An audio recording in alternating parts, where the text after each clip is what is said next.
Alright, so we're holding at the end of Siman Kuf Tzadik Vav some very important halachas, but we need a little bit of an introduction to understand them properly.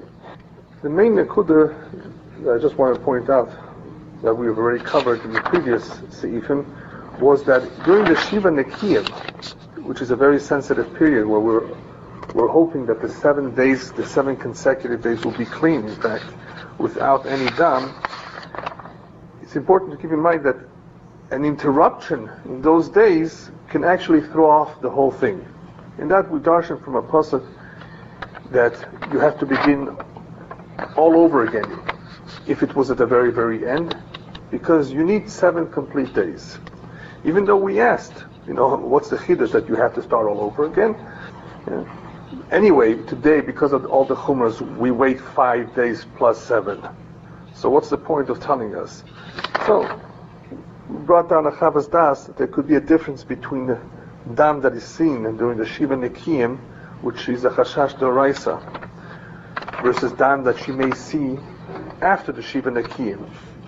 The Shiva Nekiyim are complete, and she's getting ready to go to the mikveh, after which, of course, it's not really dam during the Shiva Nekiyim, it's already dam, if it's below Hargasha, it's derabanan. Still, regardless, whether it's the Raisa or the Rabbanan, we know one thing for sure. She can't go to the mikveh. It throws off the whole count, because it's important that those 7 days be consecutively clean. Now, if it's in the beginning, obviously, then that day doesn't count, and then she just continues on. We're going to see that the count of 5 plus 7 are 2 separate ideas. All we know so far, we really haven't seen the reasons inside of why we count those 5 days plus 7. All we know is that the 7 have to be clean days. We know by now that there needs to be a hefsek tahara before the 7 clean days begin. We don't really know what the 5 days are for, or the 4 days. We'll see depending on your minhag. We do know one thing, biologically, and that's an important thing to know, is that most women, when they have their period, they see blood for about 4 or 5 days anyway. So, in reality, all we need to know is that after the blood stops, you can stop the Shiva Nekiyim. But what we're going to see today is that it's not enough for just the blood to stop.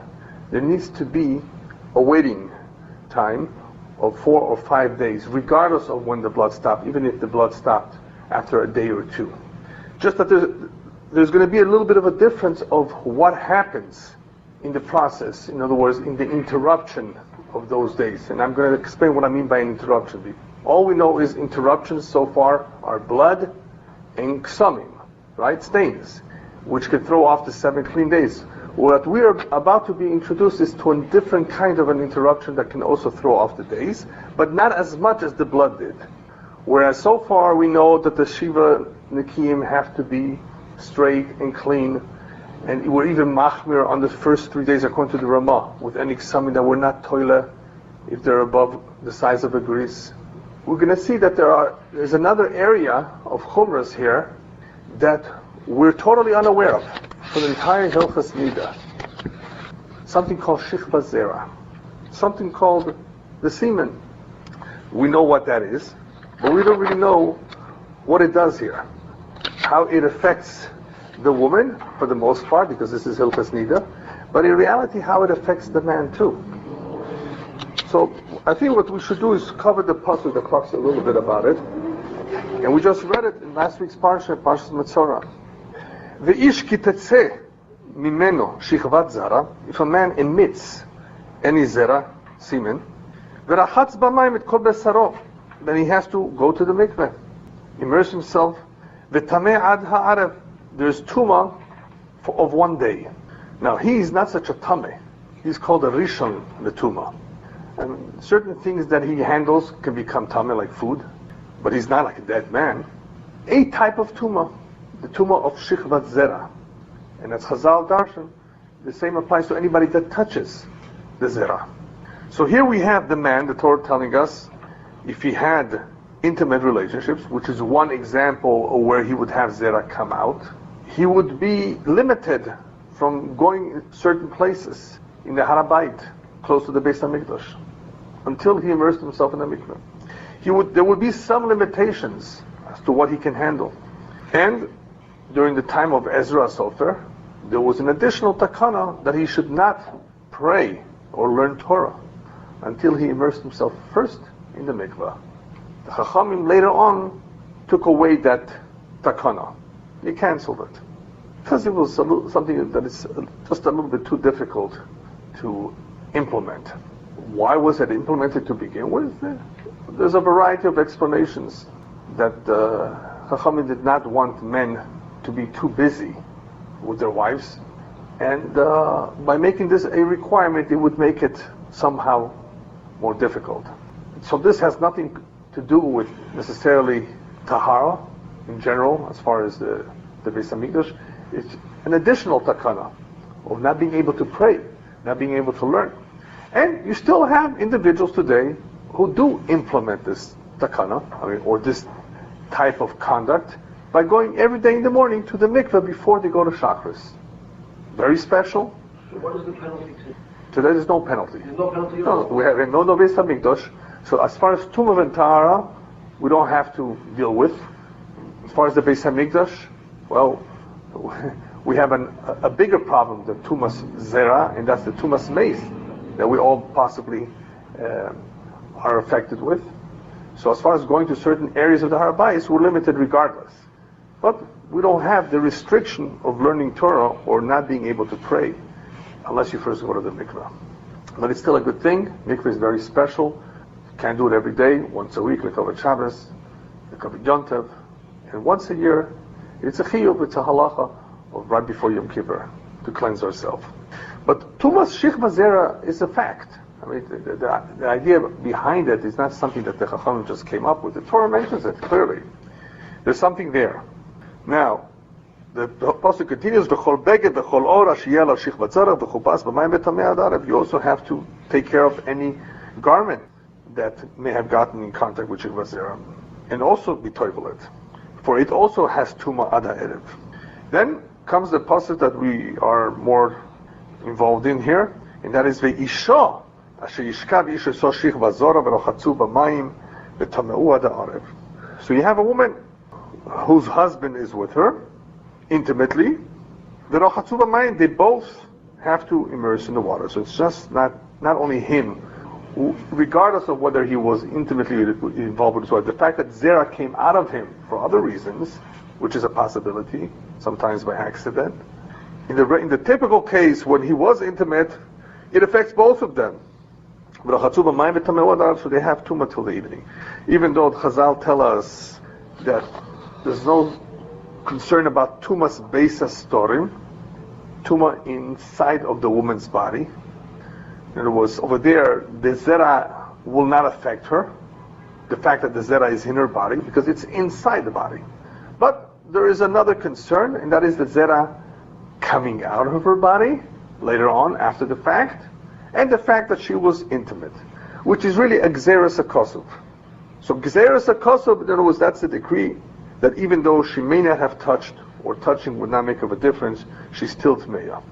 But you also have the concept of not only the intimate act, but the concept of that it's called perletes shichva zera, that if the zera would come out of this woman's body, and it may, or some of it may come out within the first few days after they were together, perletes shichva zera would also make her tmeya. Now we're not talking about a tumah for a long time. Talking about, as we just said, till the evening, till the night. So there's a whole discussion in the Gemara, this concept of perletes, where the zera is coming out of her, which basically, what will it do? It will interrupt any counting that she's been doing. And who does that? Who is counting? A zava. And a zava is the one minator at least that has to keep the 7 clean days. Just that we are machmir that today even a niddah is treated like a zava. So this plitas shichva zera can undo, or can interrupt, I should say, for the time being, for that one day, the counting. So there's a discussion of whether it does it really undo? In other words, is it roya v'soiteres, or is it considered like noigas v'loisoseres? Does it mean that she is actually seeing the zera coming out, like as though she would be emitting the zera? and therefore she's soiseres, in other words, she throws off the count, or is it just like she's touching, and she's not soiseres? Touching, even though touching is a problem too, in a sense, in general, for others to touch, but here, if this would be concerning the woman, it would not really affect her so much in the counting. But if she's considered roya, that she's actually seeing as though she is like the man in a sense, like the Zov, then she would be soiseres the count. The Rishonim, in clarifying what is the maskana, what is the halacha, they say that we're machmir, that she is soiseres, but she's only soiseres yom echad, one day, not the entire thing. It's not like blood, that if you have blood, you have to wait all over again, depending when she saw, of course, the blood. But that one day, where there was plita shichvat zera, would be soiser. The problem is that if zera comes out, it doesn't just all come out in one day. A little bit can come out for the next few days. The good news is that zera doesn't last too long. In other words, the potency of it, for it to impregnate a woman, is not beyond the third day. Rabbis tell us that after shlosha yamim, after 3 days, hazera masriach. It decays, falls apart. Decays? Yeah. It just loses its potency. It doesn't really have the same, characteristics, whatever you want to call it. No longer fertile. And therefore it's not metame as of that point. So beyond 3 days, after the plita, it wouldn't be a concern. However, she has to wait. Yes. 4 or 5. So yeah. Mm-hmm. So at that point, there's going to be nothing that should be coming out to interrupt, because he's not going to. And even if it does come out a little bit, it's not it shouldn't affect something that anything. we need to be concerned about, right? Because he will have stopped before He will not have been intimate with her. Right, because our scenario will be, and this is where our whole concern is that after they were intimate the last time, she gets her period. So they're definitely not going to be together for a while. And she has to wait 4 or 5 days, and it loses after 3 days. That's correct, yeah. So then today, this should not be an issue at all. At which day there should not be an issue? When she sees blood, right. we have to wait 4 or 5 days. And that will be the reason why we wait. Not because the amount of blood that's coming out, the duration of the blood. This is exactly the reason. Okay. So she will not be able to start the Shiva Nekim until we know there's no Plitas Zera. So let's say she only sees 1 day blood. And remember, the blood is a bigger problem. The Zera will only affect 1 day at the most, if it does occur. But when it does occur, if it does happen during the Shiva Nekim, if it were to happen, it would interrupt it. It would interrupt only that day, but it would interrupt it. And it has to be 7 clean days, completely clean. The Ravid says, I think he's the only opinion that the Soseras of Shichva Zera, Plita Shichva Zera, only affects Trumas and Taharas, but not intimate relationship. In other words, as far as, the halacha concerning the intimate relationship. But we don't hold like that. So that's the psukim inside. Most poskim are of the opinion that we need to hold back 6 oinas. The Rambam is the one that holds 3 oinas. So what's an oina? If you remember from the past, 12 hours, 3 complete days. And you don't count that night that they were intimate. So therefore, if they were intimate Motzei Shabbos, when would be the earliest she can begin to count Shiva Nekiah? Wednesday night. It was Thursday. Because you have Sunday you don't count, you have Monday, Tuesday, and Wednesday. You have 3 complete oinos, 24 hours each, 72 hours together. This is the first opinion. This is the opinion that we will see that the Chaber holds. So therefore, in the case where a woman wants to begin her Shiva Nekiim because the blood stopped, it will not be sufficient for her to do the Hefsek Tahara after the blood stopped. Generally, usually, and I say generally, usually because there are exceptions to these rules, and some of the exceptions we'll talk about at the end. Generally, she would have to wait regardless, the 4 or 5 days, because of this concern of Plita Shichvat Zera. Yes, there are ways to get around it. As I said, there are exceptions, but this is the halacha. So perhaps We'll read it inside, and then we'll explain further. Sif Yud Aleph. Hapoleta shikva zera b'mei sefiroso. A woman who emits, I guess, expels, perhaps is a better word, expels the zera during the days of her counting meaning the 7 clean days. Imutoch vav oinos leshimusha, if it's within the 6 oinos of the last time she was intimate, so yoim, that day will be not counted, it will be thrown off, it will be removed. Lefichok, therefore, hameshameshet mitoso, a woman who's intimate with her husband, v'roso achar kach, and she had her period, in other words, afterwards, ufosko, and then she stopped, eino matcheles, she cannot start lispo shiva nekim ad shiavru alea shesh oinos shtemos, until 6 complete oinos have gone by first. Why? Shema tiflot, because she may have a plita, she may have, the seed may be expelled from her body, and that would be metamer, in a sense. It would interrupt her counting here. The counting can only begin of the Shiva Nakim until the 5th day from the time that she was intimate. Kegoin, and he gives an example. Let's say Shimsha b'moitze Shabbos. Last time she was intimate was moitze Shabbos. Eno matcheles lispor. She cannot begin to count at Yom Chamishi. Why? The kaimelon en shich kvazera masriach ad shiavru alav sheshonot shlemo. That's how we hold that the shich kvazera will not be masriach, will not begin to lose its effect until after 6 oinas or 3 days or so have gone by. During the time that the zera is not masriach, it can actually still impregnate her. Even though I will point out soon, apparently, biologically too, the likelihood of her becoming pregnant is usually earlier on and not later. There's a whole explanation for this, how the biology works. But generally speaking, once a woman is pregnant, she doesn't become pregnant again. So a lot of the zera basically is not used, if you understand what I mean. It's just that not necessarily is everything expelled either. So here, what we need at least to make certain that she can begin her Shiva Nakim is that 6 oinos went by, because by then, any zera that is left over is not a problem. So the Mechaber's example is, last intimate time was Motzei Shabbos. So how many days in between do we have? That let's say she only saw blood 1 day. How many days does she in fact have to wait, according to this opinion in Mechaber, from the last time she was intimate, or from the time that she saw her period? Sunday, Monday, Tuesday, Wednesday. It's 4 days. Therefore, in the example of the Mechaber, the earliest she can begin her Shiva Nekiim counting is on Thursday. So we have Thursday, Friday, Shabbos, Sunday, Monday, Tuesday, Wednesday evening, she can go to the mikveh if everything is okay.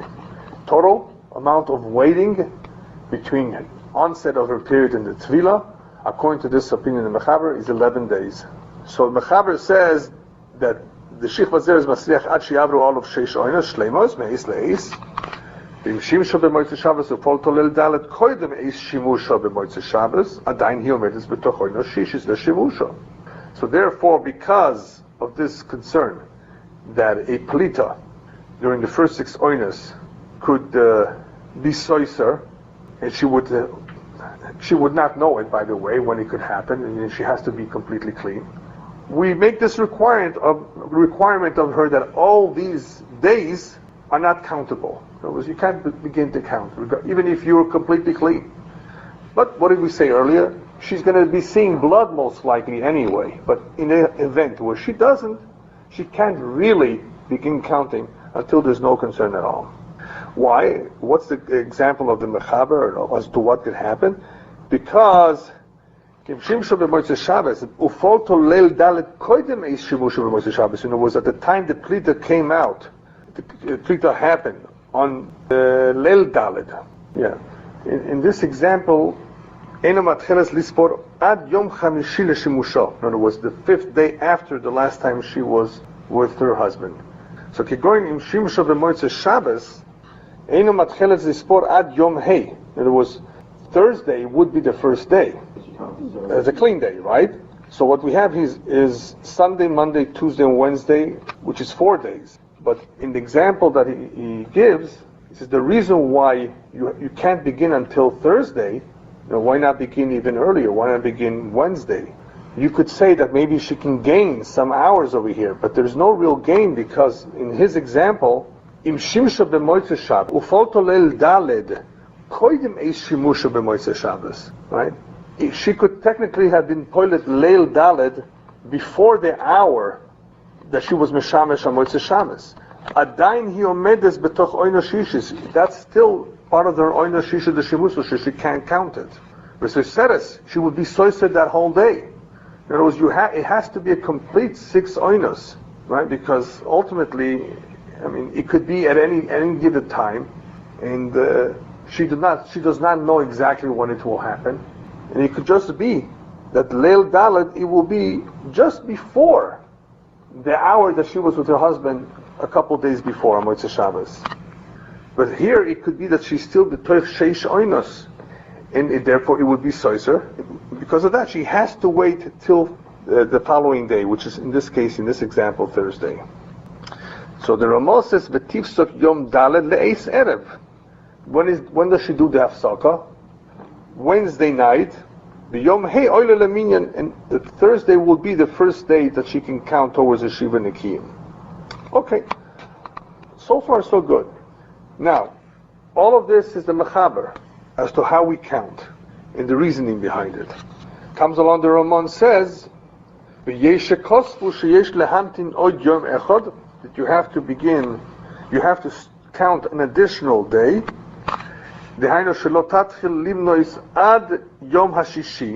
She cannot begin to count until the sixth day, in other words, Friday. That will be the first day of her Shiva Nekim. Why? We're concerned that she might make a mistake. It could be that she will be intimate on Sunday bin hashmoshos. In other words, between, twilight. In other words, it's not night, it's not day. After sunset, before Tzeis HaKochavim, that's called bin hashmoshos. It will be around that time. And if she be intimate at that time, Tizbor, she will recall, Shehu Yoim, that it was the day. The Efshe Shulai, in reality, it could be that it's already nighttime. And if she begins her count from Thursday, what's going to really happen? It will be within the 6 oinos of the last time she was intimate. Because in reality, it was Monday and not Sunday. See, if it was Sunday, okay, so you have Monday, Tuesday, Wednesday, you have the 6 oinas, and you start Thursday. Counting Sunday is 4 days, right? You have Sunday, Monday, Tuesday, Wednesday, and Thursday is fine. But what if that was not really Sunday when she was with her husband? It was already Sunday night. It's already Monday. So she may make that mistake and think that it was day and it was really night, and she's beginning her count during the 6 oinas, so it's an additional chumrah. So far we have one additional chumrah, there's more, on top of the basic halacha of waiting. In other words, we want to make sure we have prita shikva zera out of the question. When do they ever make children? Yeah. Right now they're waiting. Right. We'll talk about that in a minute. Yeah. So you see what I mean? So this is a chumrah, like Ilan said. And who says this chumrah? The Ramah. The Ramah brings down this chumrah, and he's not the only one. So the Sfardim don't hold by that. Right. Not all Sfardim do. Some do. Actually, this chumrah is brought down in the Beis Yosef too. No, not the halacha, because he doesn't mention it in the Shuchan Aruch. It's really from the Trumas Hadeshin that you have to wait an extra day just because of the chashash of bin hashmoshos. But the Ramah is the one that mentions it here, lehalacha. All right. So therefore, aken yesh lehoisif oid yom echad. So the Ramah says, therefore, one should add an additional day. The me'ato ef shalovo lidetosh. In this way, you will not come to any mistake. V'chein kosav ma'arim ma'arik. This is the meaning in all these countries, I guess in his area, in Europe. The English Halacha, no one should change this. That's the halacha. That is what has been accepted. But he brings down this one minhag that I don't know too many that have this anymore. lehamtin ad shiva yomim, to wait 7 days before they start shiva nekiyim. Ve'ein tam badover, there's no justification for it. There's no real reason to do it. Ve'amachmir yachmir, whoever wants to be strict, let him do it for himself. Ve'hamekel, whoever is lenient with this, niskar lehakdim atzmo lemitzvah. He basically gained to be able to perform the mitzvah earlier. V'yeshe kosvu, another chumrah, she'achshav ein lechalek ben shimsho im balo lelo shimsho. This is also a very important idea because it may come in very handy in some situations. This is the second chumrah that the Beis Yosef also brings down. This is from the Marik and the Trumas Hadeshin, the Shem Ha'or Zarua. Even if a woman did not have any relations, let's say she has her period on Sunday. She wasn't with her husband on Shabbos or Friday or Thursday before. They weren't intimate till the last minute. Why should she have to wait? You follow? There's no plitas shichva zera going to happen here. So she says, Rabbi, can I start counting after 2 days of seeing blood, my shiva nekiyim? Why you want to count so early? There's no chashash of plitas shichva zera because my husband was not around. Or he was around. We'll see the 2 different kinds of examples. Either he's out of town, or he's in town, but they weren't intimate for a couple days before. Good point. What are we going to tell her? So the Beis Yosef brings down, this is the second chumrah here, that there are some say, Tzricha lehamtin di gazinon otu shimsho. We are goizer loy shimsho otu shimsho. In other words, we're goizer that even if she was not intimate, she may forget the halacha, and she one of these days or one of these months, she may be intimate a day or 2 before she sees her periods. So we're not going to make 2 different kind of halachas. Okay, were you intimate? The halacha is one. Not intimate, the halacha is different. We're just going there. We say it's all the same whether she was, whether they were intimate or not. It's not going to make a difference. This is the second chumrah that not everybody, of course, subscribes to, but this is the second one that's brought down that some hold of, and that is what the Ramah says here too. B'yesh shekosu she'akshav ein lechalek ben shimsho im balo lo shimsho. We don't make any distinction whether they were intimate or not.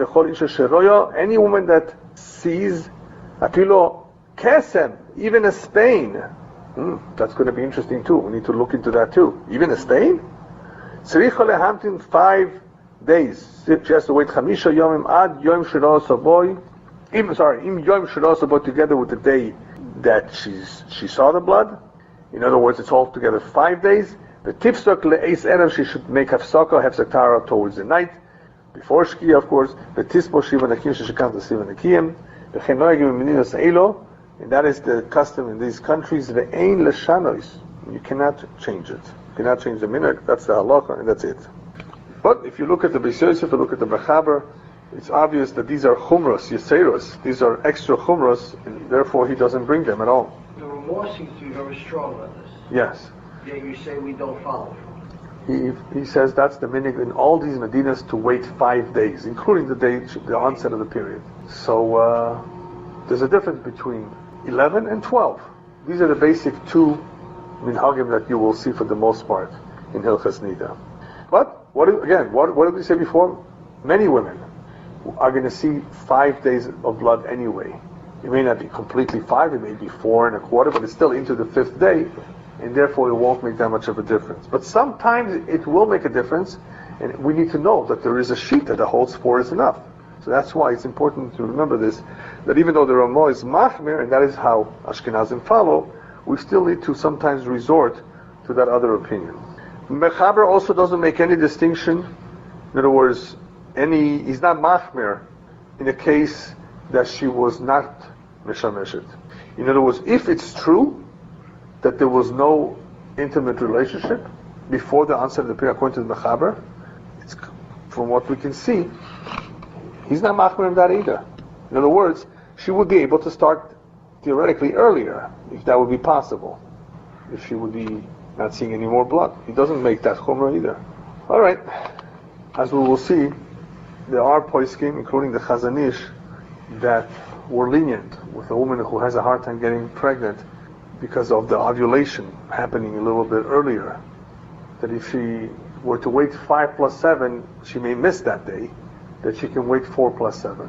So I'm giving you already one example where one can be lenient for reasons such as, difficulties becoming pregnant.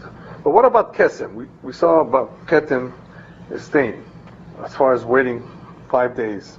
We know that that's the fact. I mean, that's the halacha. 5 plus 7 will machmir kesem in the same way as if this were a regular period. But what about the leniency of if they were not intimate for a couple days before a kesem? We just saw a chumrah in the Ramah that were goizer, lo shimsha or tu shimsha. In other words, we basically say they're both the same, whether they were intimate or not. But what if they weren't intimate, and then there was a ketem? As it is, the kesem is a big chumrah. Because we treat the kesem like regular blood, but in reality, all it is a stain. But we're machmir. So should we be machmir on that too? That the Ramah doesn't mention here. The Shach says you can be lenient. In theory, at least, he says. He brings down the Levush who's machmir, and I think he basically remains with the chumrah. And the Ma'arik is machmir in a situation where even her husband is not in town. Husband not being in town appears to be, according to at least some of the poskim, a greater leniency than them not being intimate with each other a couple days before, because they could have been.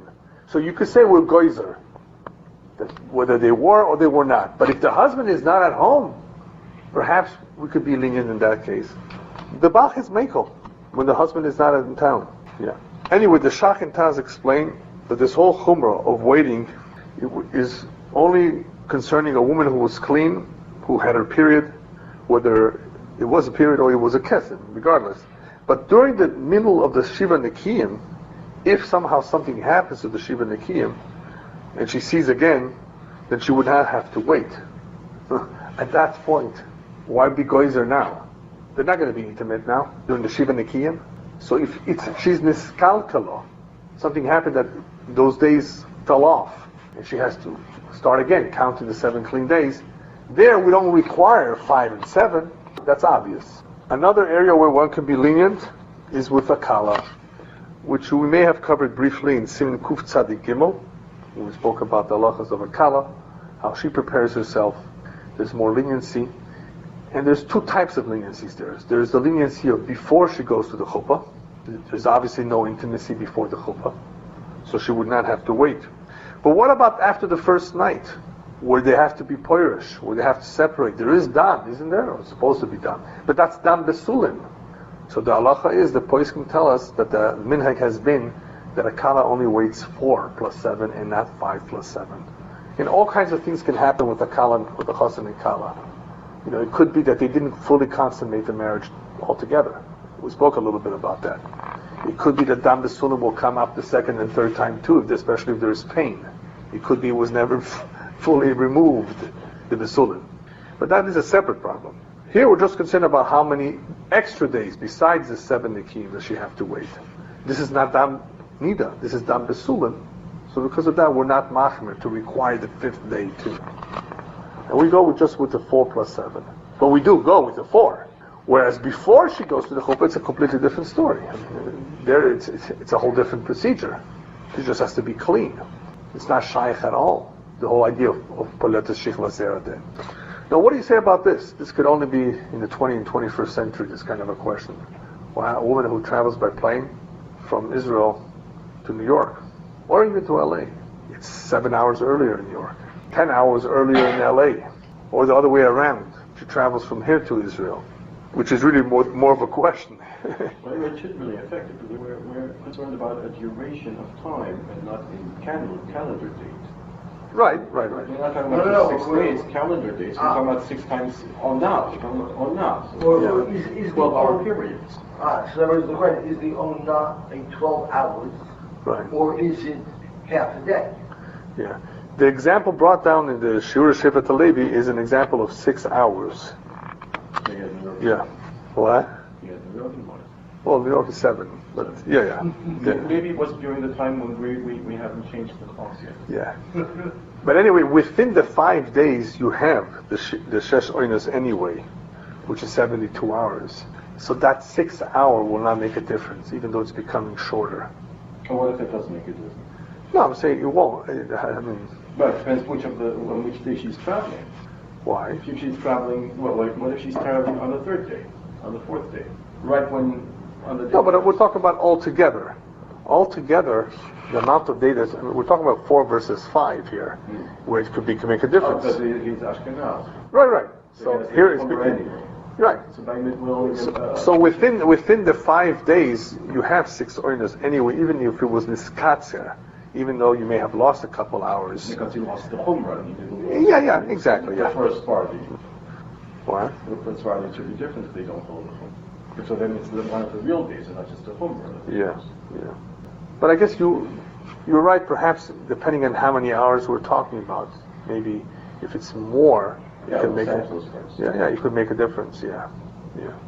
Anyway, it does happen. I mean, this question of travel affects many areas of halacha. If she's coming from Israel to Los But Angeles. I don't think we're that machmir and all that. Yeah. If she's coming from Israel to Los Angeles, then if I'm not mistaken, the whole would mean that she would be basically clean earlier than her clock indicates. Right? The only thing is, if she were to come in this direction, Yes. she can't go to the. She can't get because of the time. She can't go anyway till the night.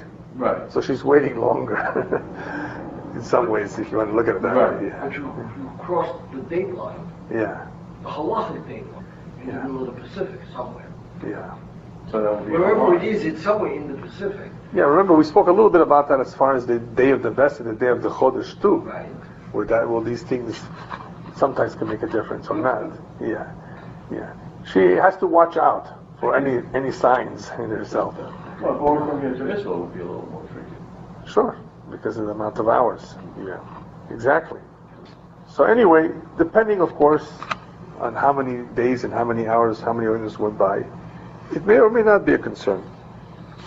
For a few hours, it doesn't appear to make a difference. You have enough hours to cover all the 6 oinus, I think in most cases.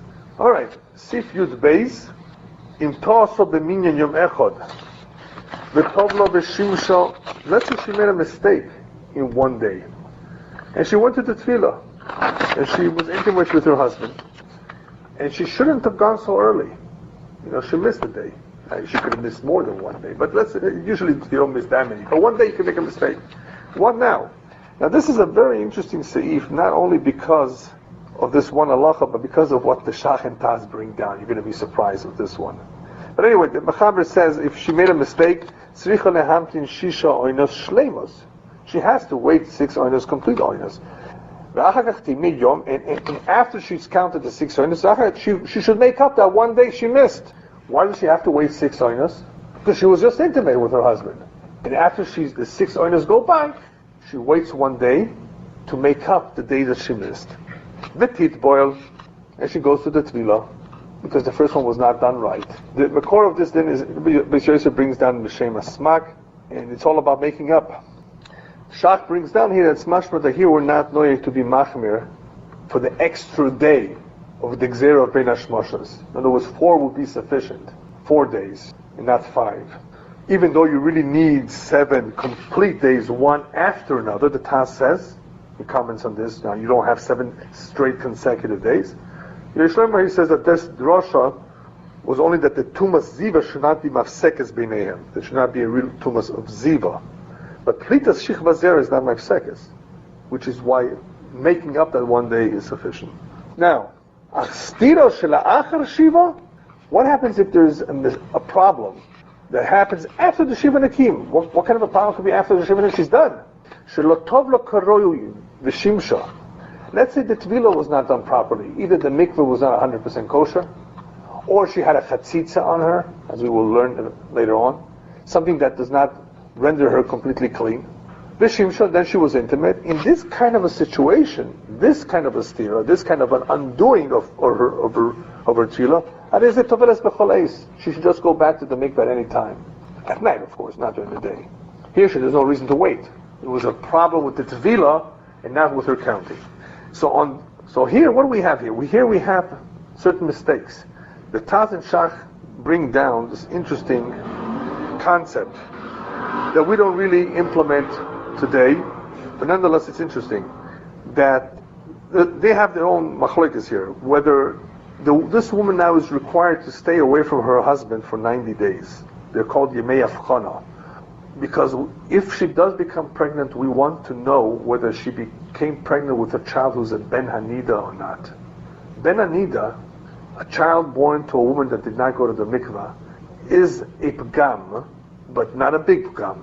It's a pgam. In other words, it's a small defect, a blemish. According to tradition, the Torah can remove that pgam. A person who learns Torah, his mother never went to the mikvah, but he's of course a Baal Tshuva, he's a good person, and he wants to have that pgam removed. It could happen through the limud of the Torah. So much so that somebody once came to the Chazon Ish and asked him, Rabbi, I have two prospects for my daughter. One is a Talmid Chacham. He's a very learned man. But his mother did not go to the mikveh, so he's Ben Hanida. And the second individual is a regular man, a regular individual, nothing really special. I mean, he's religious, but he has good yichud, good lineage, religious, orthodox, everything is just fine in the family. Which one should I take for my daughter? He says, take the Ben Hanida.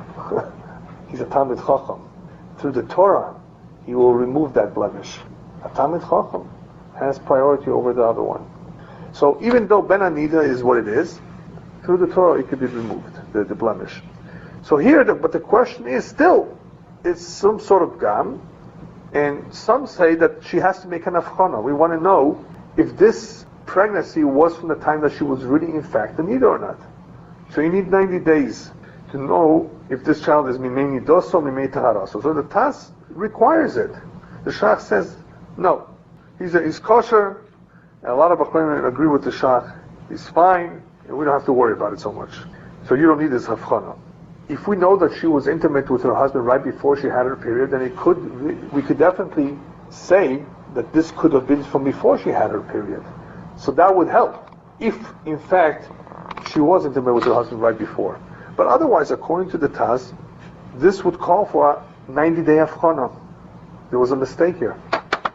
It could be that this is a Ben Hanida. Again, today we don't do these kind of things. Alright, the last seif. In Siman Kuf Tzadik Zayin, it says like this. This one is also interesting. Ha'isha sheshimsha mitoso. A woman who was intimate with her husband, ve'rosa achar and she sees her period right away. And she would rather not have to wait so much because she has a very short period. What is her way out of waiting? She wants to begin counting her clean days the day after. Is that possible? The day after her seeing? Yes. What she should do, Mechaber gives them a piece of advice here. There's one way. She should cleanse herself very, very thoroughly inside herself, internally, through a bemoch or beged, through a sponge of sorts, through some sort of cloth, to remove all the zera, or either she should rinse herself very well with hot water, and all that will remove all the zera inside, and she'll be clean, and she doesn't have to wait. And you're like, oh, why didn't I think of that? You know? So what's going on over here? This is true. This is a fact that if you can really do that, do a good job, if the woman can do a good job, then she wouldn't have a concern with Prita Shikma Zera. If she doesn't see blood the next day, of course. Comes along the Ramah and says, wait a minute, it's not so simple. As he said that many times about other things. We're not such great experts these days about these kind of things. You can't rely on it. That's the minhag, that we don't do these kinds of things. Anyway, we already explained before as it is. We anyway have the chumrah of waiting the few days, even if there was no intimacy. So how is this going to be any better that she cleans herself? And why do we have the chumrah? Not to make distinction between this counting and this counting, whether she was mishamish, not mishamish. We wait anyway. The more so in this case, that we don't know how to do it right, how to be certain that there will not be any zera left. And here he has a warning. Whoever's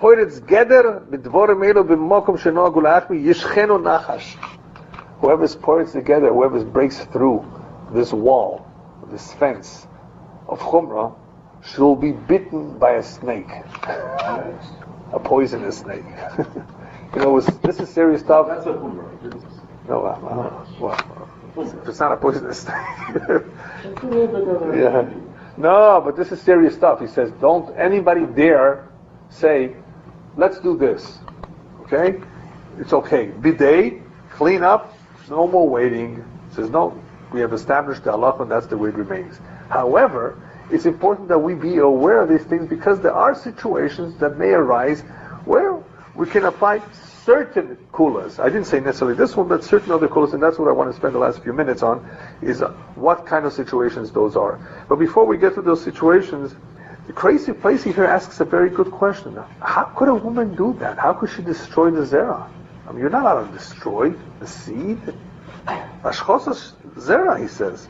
So his explanation is that most of the zera, anyway, that is going to impregnate her, potentially impregnate her, has already been niklat, has already been absorbed inside her body. Whatever is outside that may, in the next 2-3 days, go in, is not going to really do anything. So the zera that was niklat, that is going to impregnate her, you can't wash that out. That is already too deep inside. That was already niklat, it was already absorbed. So this particular suggestion of washing, cleaning, is not called a shchasa zera. You're not really getting to the point, to the area where you're going to affect the zera that's going to make her pregnant. Since some of these things are chumras, we have to know what to do in situations where women have a complicated situation. And one of the more common situations that affect certain women is that their ovulation is early. Going back to the station of pleasure. Yes. Logically then, if he was impotent, Yes. the zera didn't have any effect whatsoever. Right. He would allow you to destroy it. No, you can't destroy it. No, but his logic, Based on his logic, yeah. based on his logic, Yeah. you would be able to destroy the zera of somebody who wouldn't have done any good.